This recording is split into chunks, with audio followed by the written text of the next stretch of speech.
और उसको आपने चख लिया, उसका अपने अंदर में उस गहराई में चले गए तो अनुभव होगा, तो पता लगेगा। ठीक है, तो ये सब प्रेरित करते हैं। तो कहा है कि अब अंदर में गुरु चरण की धूल मस्तक लाग रही है। ये शरीर पूरा अंधकार से भरा हुआ है, अंदर अंधेरा है, प्रकाश नहीं है ना। तो गु उसको बोलते हैं, जहां अंधेरा उसको गु बोलते हैं, और जहां रू लग गया तो उसको बोला होता है प्रकाश।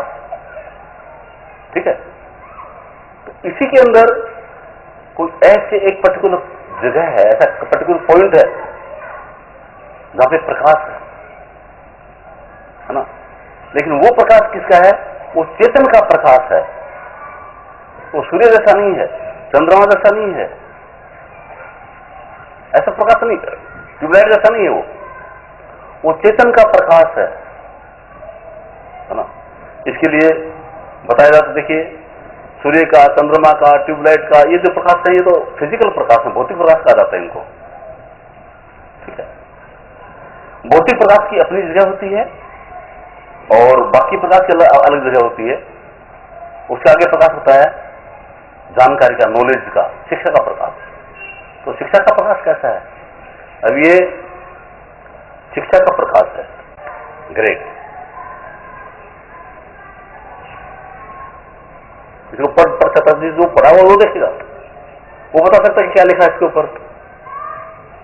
ठीक है, और जिसके पास शिक्षा का प्रकाश नहीं है, सूर्य का प्रकाश तो है, क्या बता सकता है क्या लिखा है? समझना। तो जिस प्रकाश की मैं बात कर रहा हूं वो न फिजिकल प्रकाश है और न ये मेंटल प्रकाश है, इससे न्यारा वो चेतन का प्रकाश है, वो इनसे न्यारा है। समझे? वो जो चेतन का प्रकाश है ना, उसको गुरु कहा जाता है। वो गुरु है, अपने मस्तक में है। ठीक है, मस्तक में एक ऐसा पर्टिकुलर पॉइंट है, वहां पे वो मौजूद है। ठीक है, तो अभी तो आप सुन रहे मौजूद है। ठीक है, तो अगर आप वहां पहुंच जाएं, आप मतलब आपकी चेतना जो शरीर में बिखरी हुई है, जो उसको प्रकाशित कर रही है, माइंड जो माइंड के अंदर मौजूद है उसको प्रकाशित कर रही है, वो चेतना अगर उस पॉइंट पे पहुंच जाए,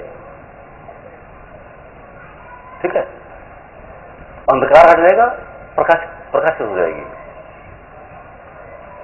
अभी तो इस शरीर को मान रही है कि मैं ये हूं, इस माइंड को मान रही है मैं हूं, जब चीजों को मान रही कि मैं ये हूं, समझे।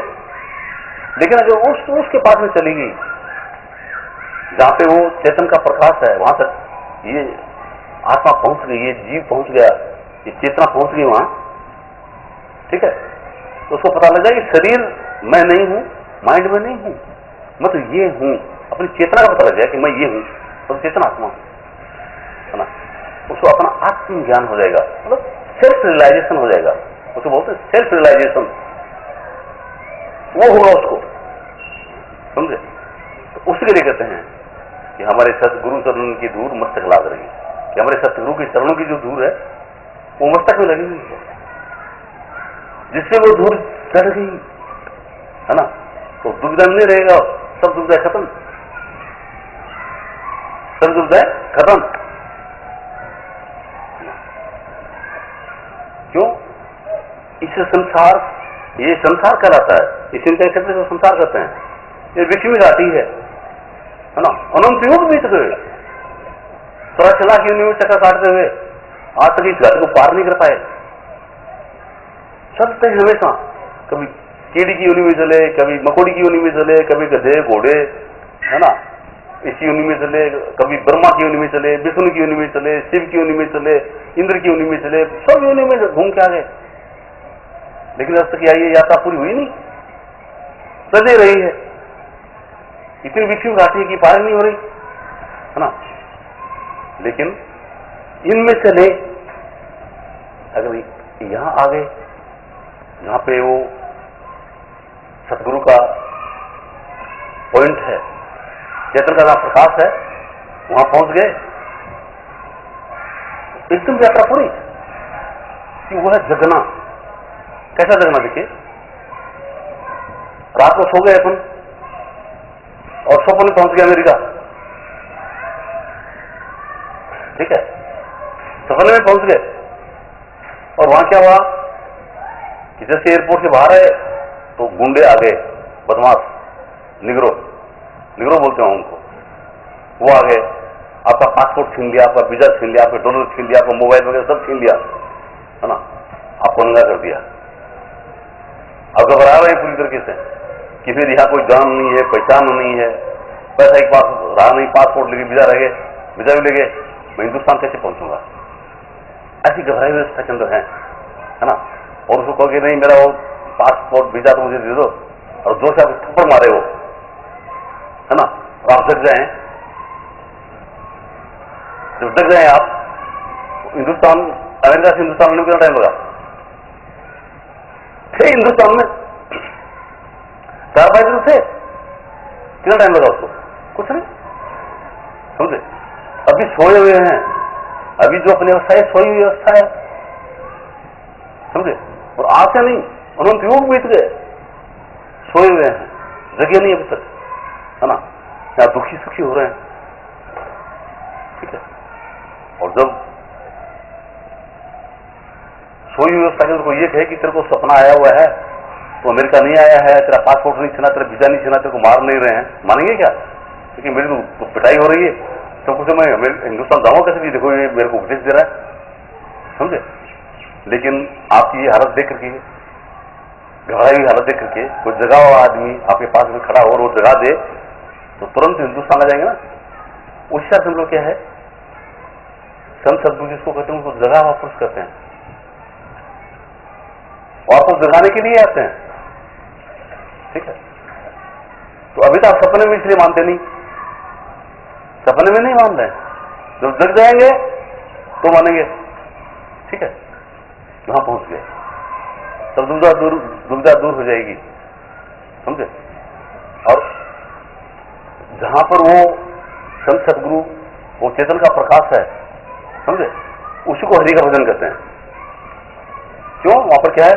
अंतर ज्योत निरंतर वाणी, वहां चेतन का प्रकाश हमेशा हो रहा है और बहुत ही मधुर संगीत हो रहा है, बहुत मधुर संगीत हो रहा है, फिर किसी औजार की जरूरत नहीं, समझे? उस प्रकाश को देखें और उस संगीत को सुने, समझे, तो परमपिता परमात्मा की याद आ जाएगी, उसको बोलते सुमिरन, मतलब परमात्मा की याद आ जाएगी। अरे तो भूले बैठे उसको, परमात्मा को, तब बता रहे परमात्मा कौन है, समझे? वो याद आ जाएगी, हाँ ये है परमात्मा, जो असल में परमात्मा वो याद आ जाएगा, समझे?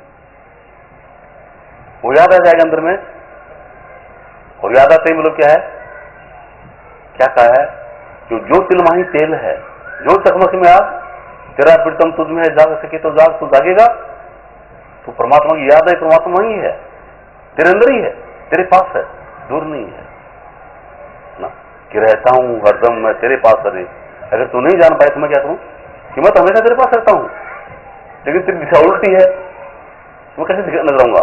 अब ये जो पीठ है ये मेरे सबसे नजदीक है नहीं, इससे चिपका हुआ हूं, मुझे नजर आ रही क्या? क्यों? कि नजर इधर नहीं है, नजर इधर है, जिधर नजर होती नजर आ रही है। तो संसार के अंदर घटने वाली घटनाएं, ये माया, ये नजर आ रही है, परमात्मा जिसकी गोदी में बैठे वो नजर नहीं आ रहा, समझे? तो अपना रियलाइजेशन हो, अपना रियलाइजेशन हो, अरे मैं यहां बैठा, ठीक है, तब नजर आएगा, समझे? उसको कहते हैं हरि भजन, और उसी में सुख है, क्योंकि परमपिता परमात्मा का ही एक पर्यायवाची शब्द है ये आनंद, परमपिता परमात्मा का ही पर्यायवाची शब्द है परम शांति, ठीक है। परमपिता परमात्मा का ही पर्यायवाची शब्द है परम चेतन, है ना। तो जब आप चेतनों के वहां जाएं तो वहां शरीर नहीं जाएगा, वहां माइंड नहीं जाएगा, आप जाएंगे। जैसे बोलो क्या है कि गंगा में पानी बह रहा है, कहां से निकलती है? गंगोत्री से। कहां जाती है? बंगाली खाड़ी में। कौन जाती है? कौन जाता है? पानी। जिस धरातल में पानी चल रहा है वो धरातल नहीं जाता। वो गंगोत्री जहां से निकल रही है, गंगोत्री वहां बंगाली खाड़ी में जाके नहीं गिरती है। ऋषिकेश जो रास्ते में आता है, ऋषिकेश की उसी घाट पे बने हुए जिस दो मंदिर मस्जिद या उसका घाट, वो बंगाली खाड़ी में नहीं जाता है। हरिद्वार बंगाली खाड़ी में नहीं जाता है। धरातल नहीं रहता है। क्या जाता है? पानी। समझे? तो शरीर और माइंड जो धरातल है, ये नहीं जाएंगे वहां। कौन जाएगा? आप तो इसमें बह रहे हैं।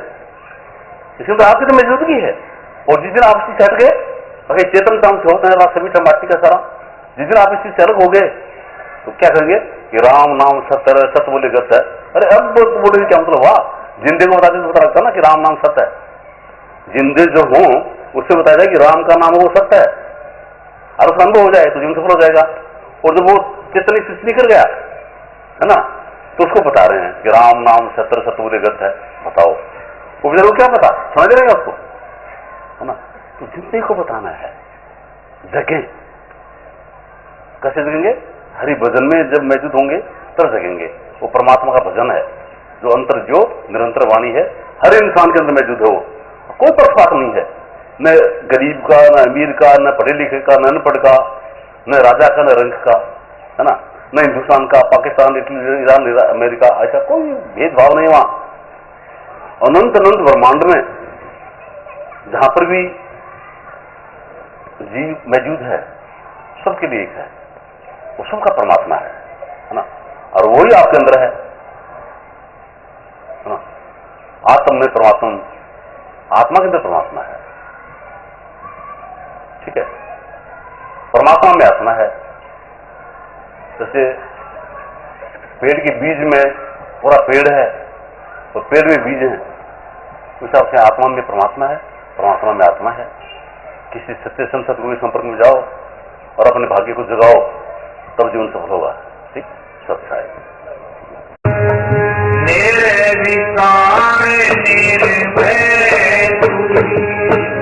हो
Namaste.